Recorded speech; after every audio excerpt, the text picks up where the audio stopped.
নমস্কার বন্ধুরা, রকমারি রান্না বানায় আপনাদের সবাইকে আবারও অনেক অনেক স্বাগত। বন্ধুরা, আমি আজ আবার একটা নতুন রেসিপি নিয়ে চলে এসেছি আপনাদের সামনে। আমার আজকের রেসিপি চিকেন পকোড়া। আমরা রাস্তার ধারে যেতে যেতে অনেক ঠেলা গাড়িতে, ছোট ছোট ঠেলা গাড়িতে আমরা চিকেন পকোড়া খেয়ে থাকি। ভীষণ ভালো লাগে কিন্তু সেই চিকেন পকোড়াগুলো খেতে। তো আজকে আমি সেই ঠেলা গাড়িতে যেমন চিকেন পকোড়া বানানো হয় সেই রকমই চিকেন পকোড়া আপনাদের বানিয়ে দেখাবো। তো চলুন বন্ধুরা, পুরো ভিডিওটা দেখতে থাকুন। দেখুন আমি কিভাবে চিকেন পকোড়া বানাই। চিকেন পকোড়া বানানোর জন্য সমস্ত উপকরণ আমি রেডি করে নিয়েছি। দেখুন বন্ধুরা, প্রথমেই আমি এখানে নিয়ে নিয়েছি চিকেন। এখানে আমি প্রায় 250 গ্রাম চিকেন এরকম ছোট ছোট কুচি করে কেটে পরিষ্কার করে ধুয়ে জল ঝরিয়ে নিয়েছি। খুব ভালো করে জল ঝরিয়ে নিয়েছি। এবার এই চিকেনের সঙ্গে সমস্ত উপকরণ আমি মাখিয়ে নেব।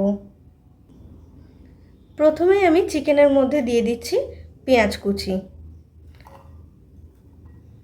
আমি পুরোটা পেঁয়াজ দিলাম না, এখানে আমি প্রায় একটা বড় সাইজের পেঁয়াজ কুচি করে দিলাম। তারপরে এখানে আমি দিয়ে দিচ্ছি আদা রসুন বাটা। 1 টেবিল চামচ আদা রসুন বাটা দিলাম আমি এখানে। এরপরে দিয়ে দিচ্ছি এখানে গোলমরিচ গুঁড়ো। এখানে আমি 1 টেবিল চামচ গোলমরিচ গুঁড়ো দিলাম। এবার দিয়ে দিচ্ছি ম্যাগি মশলা। এখানে প্রায় 1 টেবিল চামচ মতো ম্যাগি মশলা দিলাম আমি। এবার দিয়ে দিচ্ছি পরিমাণ মতো লবণ, হলুদ আর একদম সামান্য পরিমাণে লঙ্কার গুঁড়ো। আর এখানে দিয়ে দিচ্ছি 1 টিস্পুন মতো হোয়াইট ভিনিগার। আপনাদের কাছে হোয়াইট ভিনিগার না থাকলে আপনারা লেবুর রসও দিতে পারেন। আর এখানে দিয়ে দিচ্ছি এগ হোয়াইটস। একটা ডিমের সাদাটা আমি এখানে দিলাম। দেখুন কুসুমটা আমি আলাদা করে রেখে দিয়েছি।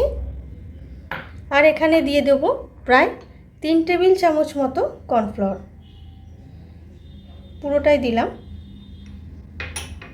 আর দিয়ে দিচ্ছি বেসন।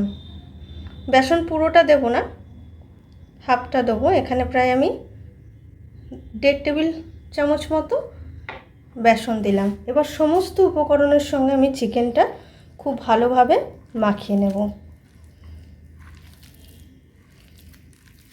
খুব ভালো করে মাখাতে হবে চটকে চটকে। এখানে আমি বোনলেস চিকেন দিয়ে করছি, আপনারা বোন সহ চিকেন দিয়েও করতে পারেন।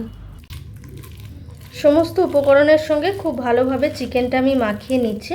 আমি কিন্তু একটুও জল দিইনি, জল ছাড়াই এইভাবে খুব ভালো করে চটকে চটকে আমি চিকেনের সঙ্গে সমস্ত উপকরণগুলো মাখাচ্ছি। খুব ভালো করে চিকেনের সঙ্গে সমস্ত উপকরণগুলো আমার মাখানো হয়ে গেছে। এবার আমি এই সমস্ত উপকরণ মাখানোর চিকেনটা প্রায় 10 মিনিট মতো রেখে দেব। তারপর আমি পকোড়াগুলো ভেজে নেব।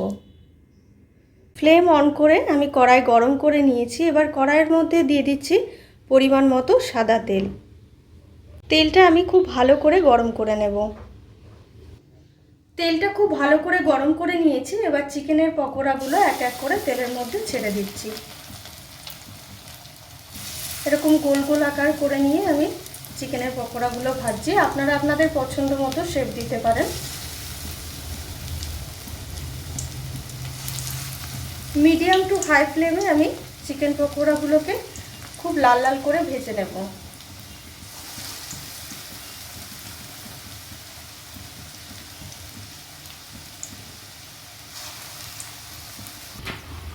পকোড়াগুলো মিডিয়াম টু হাই ফ্লেমে আমি একটা দিক লাল লাল করে ভেজে নিয়েছি। এবার আমি পকোড়াগুলো উল্টে দিচ্ছি। দেখুন বন্ধুরা, একটা দিক লাল লাল করে ভাজা হয়ে গেছে।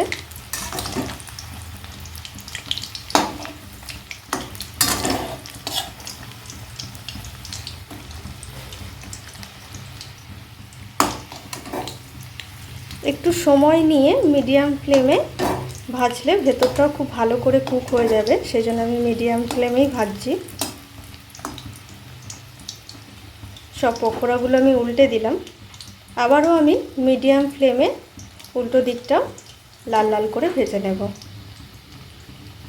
পকোড়াগুলো দেখুন বন্ধুরা, খুব ভালো করে আমি মিডিয়াম টু হাই ফ্লেমে লাল লাল করে ভেজে নিয়েছি। এবার খুব ভালো করে তেল ঝরিয়ে পকোড়াগুলো তুলে নিচ্ছি। খুব ভালো করে তেলটা ঝরিয়ে নিচ্ছি।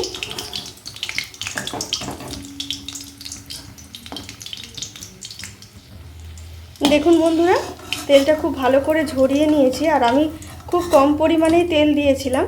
তেলটা দেখুন সবটাই রয়ে গেছে। চিকেন পকোড়া ভাজতে কিন্তু খুব বেশি তেল লাগে না। এবার আমি বাকি পকোড়াগুলো ভেজে নেব মিডিয়াম টু হাই ফ্লেমে। কত কম তেলে তো দেখলেন বন্ধুরা চিকেন পকোড়া ভাজা হয়ে যাচ্ছে। আমি এরকম গোল গোল শেপ দিয়ে সবগুলো ভাজবো। এই যে বন্ধুরা ফেনাটা হচ্ছে দেখছেন তেলের মধ্যে, এটা হচ্ছে কিন্তু ডিমটার জন্য। এতে কিন্তু কোনো খারাপ কিছু না, শুধু ডিমটার জন্যই ফেনাটা এরকম হচ্ছে। ডিম ভাজার সময় দেখবেন অনেক সময় কিন্তু এরকম ফেনা ফেনা হয়। সাইডটা দেখবেন ডিমের অমলেট করার সময় ফেনা ফেনা হয়ে যায়। বাকি সমস্ত পকোড়াগুলো আমি তেলের মধ্যে ছেড়ে দিয়েছি। এই পকোড়াগুলোও আমি মিডিয়াম ফ্লেমে লাল লাল করে ফ্রাই করে নেব এই একইভাবে। সেকেন্ড ব্যাচটাও আমি লাল লাল করে ভেজে নিয়েছি। দেখুন বন্ধুরা, দুটো দিকে খুব সুন্দর লাল লাল করে ভাজা হয়ে গেছে। এবার আমি খুব ভালো করে তেল ঝরিয়েও এগুলো তুলে নেব। খুব ভালো করে তেল ঝরিয়ে নিলাম। দেখুন বন্ধুরা, তেলটা একটুও কমেনি। আমি আগের বারেও আপনাদের দেখালাম, এবারেও দেখাচ্ছি। পকোড়াগুলো সব ভাজা হয়ে গেছে। দেখুন সেই সেম যেটুকু তেল দিয়েছিলাম ওইটুকুই রয়ে গেছে। চিকেন পকোড়া হতে খুব বেশি তেল লাগে না, অল্পই তেল দেবেন যখন ভাজবেন, অল্প করে দিলেই হবে। হয়ে গেল আমার সমস্ত চিকেন পকোড়া ভাজা। সমস্ত চিকেন পকোড়াগুলো আমার ফ্রাই করা হয়ে গেছে। দেখুন বন্ধুরা, আমি প্লেটে সার্ভ করে দিয়েছি। কত সুন্দর লাগছে একবার দেখতে দেখুন, খুব সুন্দর দেখতে হয়েছে। আমি একটা ট্রাই করে দেখলাম, খুব ভালো হয়েছে খেতে। এখন তো বর্ষাকাল, বৃষ্টির দিনে চা বা কফির সঙ্গে এই চিকেন পকোড়া কিন্তু জাস্ট জমে যাবে। আপনারা অবশ্যই কিন্তু একবার এইভাবে চিকেন পকোড়া বাড়িতে বানিয়ে খেয়ে দেখবেন। আশা করছি আপনাদের ভালো লাগবে। বন্ধুরা, আপনারা তো দেখলেন আমি কিভাবে ঠেলাগাড়ি স্টাইলে আজকে চিকেন পকোড়া বানিয়ে আপনাদের দেখালাম। আশা করছি আজকের এই চিকেন পকোড়া রেসিপিটা আপনাদের খুব ভালো লেগেছে। আর ভিডিওটা যদি ভালো লেগে থাকে অবশ্যই একটা লাইক করে দেবেন, আর আমার চ্যানেলটিকে সাবস্ক্রাইব করে আমার পাশে থাকবেন। পাশে থাকা বেল বাটনটা প্রেস করে দেবেন সবার আগে আমার ভিডিও নোটিফিকেশন পাওয়ার জন্য। ফিরে আসবো আবার একটা নতুন রেসিপির ভিডিও নিয়ে। আপনারা ভালো থাকবেন, সুস্থ থাকবেন। নমস্কার।